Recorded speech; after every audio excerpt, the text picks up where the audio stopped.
Hi,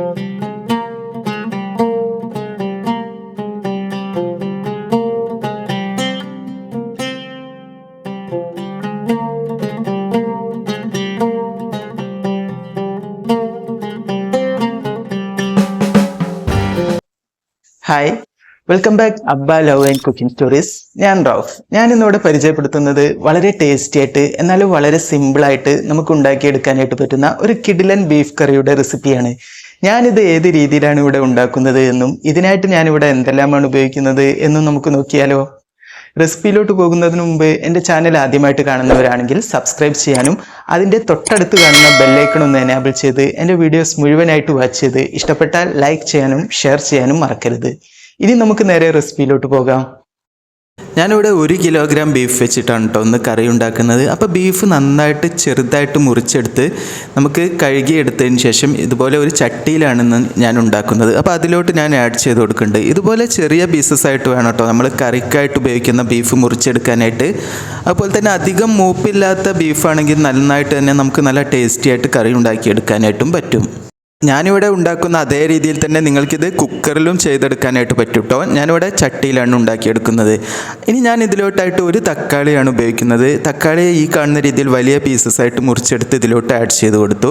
അതുപോലെ തന്നെ ഒരു 6 പച്ചമുളകാണ് ഞാനിവിടെ ഉപയോഗിക്കുന്നത്, അത് ആഡ് ചെയ്ത് കൊടുത്തു. ഇനി ഞാൻ ഇതിലോട്ട് 25 ചെറിയ ഉള്ളി കൂടി ആഡ് ചെയ്ത് കൊടുക്കുന്നുണ്ട് കേട്ടോ. ചെറിയ ഉള്ളി കുറച്ച് കൂടുതൽ ഉപയോഗിച്ചാൽ നന്നായിരിക്കും. അതുപോലെ തന്നെ 1 കുടം വെളുത്തുള്ളിയാണ് ഞാൻ ഇതിലോട്ടായിട്ട് ഉപയോഗിക്കുന്നത്, അതും ആഡ് ചെയ്ത് കൊടുത്തു. ഇനി 2 മീഡിയം സൈസിലുള്ള സവാള ഈ കാണുന്ന രീതിയിൽ ചെറുതായിട്ട് അരിഞ്ഞെടുത്ത് അതുകൂടി ഇതിൻ്റെ കൂടെ ആഡ് ചെയ്ത് കൊടുക്കുന്നുണ്ട്. ഇനി ഒരു ചെറിയ കഷ്ണം ഇഞ്ചി കൂടി ഞാനിവിടെ ചതച്ചെടുത്തിട്ടാണ് ആഡ് ചെയ്ത് കൊടുത്തിട്ടുള്ളത്. ഈ രീതിയിൽ ചേർക്കുന്നതാണ് കേട്ടോ നല്ലത്. ഇനി നമുക്ക് ഇതിലോട്ട് ആവശ്യത്തിനുള്ള ഉപ്പ് കൂടി ആഡ് ചെയ്ത് കൊടുക്കാം. ഞാനിവിടെ കല്ലുപ്പാണ് കേട്ടോ ഉപയോഗിക്കുന്നത്. നിങ്ങൾ ബീഫൊക്കെ കറി ഉണ്ടാക്കുമ്പോൾ കല്ലുപ്പ് ഉപയോഗിക്കുന്നതാണ് കൂടുതൽ ടേസ്റ്റായിട്ട് എനിക്ക് തോന്നിയിട്ടുള്ളത്. അതുപോലെ തന്നെ ഇനി ഞാൻ ഇതിലോട്ട് 1 ടീസ്പൂൺ അളവിൽ മഞ്ഞൾപ്പൊടി കൂടി ആഡ് ചെയ്ത് കൊടുക്കുന്നുണ്ട്. മഞ്ഞൾപ്പൊടിയുടെ അളവ് കൂടാതെ ശ്രദ്ധിക്കണം കേട്ടോ. ഇനി നമുക്ക് ഇതിലോട്ടായിട്ട് ഒരു 3 ടേബിൾ സ്പൂൺ അളവിൽ മുളക് പൊടി കൂടി ആഡ് ചെയ്ത് കൊടുക്കാം. നല്ല എരിവുള്ള മുളക് പൊടിയാണ് ഞാനിവിടെ ആഡ് ചെയ്ത് കൊടുത്തിട്ടുള്ളത്.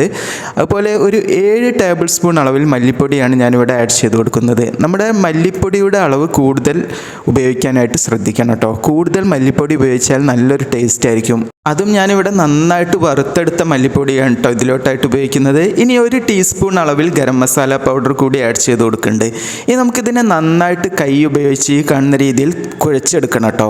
ഈ കാണുന്ന രീതിയിൽ കൈകൊണ്ട് തന്നെ നിങ്ങൾ കുഴച്ചെടുക്കാനായിട്ട് ശ്രദ്ധിക്കണം. നമ്മുടെ ഈ മസാലകളെല്ലാം എല്ലാ ഭാഗത്തോട്ടും എത്തിയതിന് ശേഷം നമുക്ക് ഇതിലോട്ട് കുറച്ചായിട്ട് വെള്ളം ആഡ് ചെയ്ത് വേണം നമ്മളിതിനെ കുഴച്ചെടുക്കാനായിട്ട്. ഈ കാണുന്ന രീതിയിൽ ഞാൻ കൈകൊണ്ട് നല്ല രീതിയിൽ തന്നെ ഇതിനെ കുഴച്ചെടുക്കുന്നുണ്ട് കേട്ടോ. കൈകൊണ്ട് കുഴച്ചെടുക്കുമ്പോൾ എന്ത് കറി ഉണ്ടാക്കുമ്പോൾ നല്ലൊരു ടേസ്റ്റ് ആയിരിക്കും. എന്നിട്ട് ഈ ഒരു ലെവലിൽ നമുക്ക് വെള്ളം ഒഴിച്ച് കൊടുത്ത് ഇതിനെ അടച്ചു വെച്ചിട്ട് ഇനി നമുക്കിതിനെ വേവിച്ചെടുക്കാം. ഞാനിവിടെ വിറകടുപ്പിലാണ് ഈ കറി ഉണ്ടാക്കുന്നത്. ഇനി ഇതിലോട്ടായിട്ട് ഞാനൊരു 2 ടീസ്പൂൺ അളവിൽ ഉലുവ കൂടി ആഡ് ചെയ്ത് കൊടുക്കുന്നുണ്ട്. ഇനി നമുക്കിതിനെ വീണ്ടും നന്നായിട്ട് അടച്ചു വെച്ച് ഒരു 3/4 മണിക്കൂറോളം നമുക്കിതിനെ വേവിച്ചെടുക്കേണ്ടതായിട്ടുണ്ട് കേട്ടോ. ഇപ്പോൾ ഒരു 15 മിനിറ്റ് കഴിഞ്ഞ് ഞാനിതൊന്ന് തുറന്ന് നോക്കി.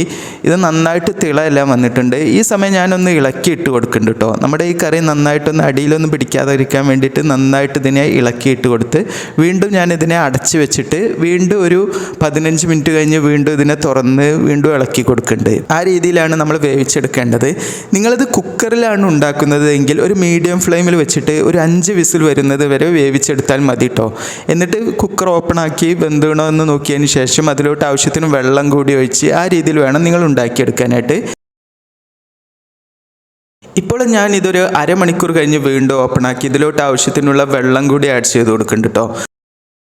കറിക്ക് ആവശ്യത്തിനുള്ള വെള്ളം ഈ സമയത്താണ് ആഡ് ചെയ്ത് കൊടുക്കേണ്ടത്. ഇതിനെ ഒരു 10 മിനിറ്റ് കൂടി ഒന്ന് അടച്ചു വെച്ച് വേവിച്ചെടുക്കണം കേട്ടോ. ഇത് ഈ ചട്ടിയിൽ കിടന്ന് ഇങ്ങനെ അടങ്ങി വേവുമ്പോൾ നല്ലൊരു ടേസ്റ്റാണ് കേട്ടോ. ഇതിങ്ങനെ പതുക്കെ വെന്ത് കിട്ടുമ്പോൾ അതിൻ്റെ ഒരു ടേസ്റ്റ് വേറെ തന്നെയാണ്. നമ്മൾ കുക്കറിൽ വേവിച്ചെടുക്കുന്നതിനേക്കാളും നല്ലൊരു ടേസ്റ്റാണ്. ഇനി ഞാനിതിനെ ഒരു ഗ്യാസ് അടുപ്പിലോട്ട് മാറ്റി വെച്ചിട്ടുണ്ട്. ഇനി ഒന്നുകൂടി നന്നായിട്ട് തിളപ്പിച്ചെടുക്കുന്നുണ്ട് കേട്ടോ. ഇതിൽ വെച്ചിട്ട് നല്ല രീതിയിൽ കേട്ടോ നമ്മുടെ ഈ കറി നന്നായിട്ട് കുറുകി നല്ലൊരു കറിയായി കിട്ടിയിട്ടുണ്ട്. ഇതാണ് നമ്മുടെ ഈ കറിയുടെ എന്ന് പറയുന്നത്. നമ്മുടെ അതിൽ ഇട്ടിട്ടുള്ള മുളക് പൊടി ഉണ്ടല്ലോ അത് നന്നായിട്ട് തെളിഞ്ഞു വരും. ആ ഒരു പരുവത്തിലായിരിക്കണം നമ്മുടെ ഈ കറി നമ്മൾ ഇറക്കി വെക്കാനായിട്ട്. ഈ സമയം ഞാൻ ഇതിലോട്ട് കുറച്ച് കറിവേപ്പിലയും അതുപോലെ തന്നെ കുറച്ച് മല്ലിയിലയും കൂടി ആഡ് ചെയ്ത് കൊടുക്കുന്നുണ്ട് കേട്ടോ. ഇനി നമുക്കിത് ഈ കറിവേപ്പിലയും മല്ലിയിലയും നന്നായിട്ട് ഈ കറിയിലൊന്ന് മിക്സായി കിട്ടാനായിട്ട് ഇളക്കിയിട്ട് കുറച്ചുകൂടി നേരം ഇതിനെ തിളപ്പിച്ചെടുക്കണം. അപ്പോൾ ഇതിൻ്റെ ഈ ടേസ്റ്റും ഈ ഫ്ലേവറെല്ലാം ഇതിലോട്ട് നന്നായിട്ട് ഇറങ്ങി വരും കേട്ടോ. അതിന് വേണ്ടിയിട്ടാണ് ഈ രീതിയിൽ ചെയ്തെടുക്കുന്നത്. ഓക്കെ, ഇപ്പോൾ നമുക്കിത് ആവശ്യത്തിനുള്ള രീതിയിലായി കിട്ടിയിട്ടുണ്ട് കേട്ടോ. ഇനി ഞാൻ ഇതിനെ ഈ അടുപ്പിൽ നിന്ന് മാറ്റി ഇതേ അടുപ്പിലോട്ട് തന്നെ ഒരു ചീനച്ചട്ടി മാറ്റി വെക്കുന്നുണ്ട് കേട്ടോ. നമ്മുടെ ഈ കറിയൊന്ന് നന്നായിട്ട് വറവിട്ടെടുക്കാൻ വേണ്ടിയിട്ടാണ് ഈ രീതിയിൽ ചെയ്തെടുക്കുന്നത്.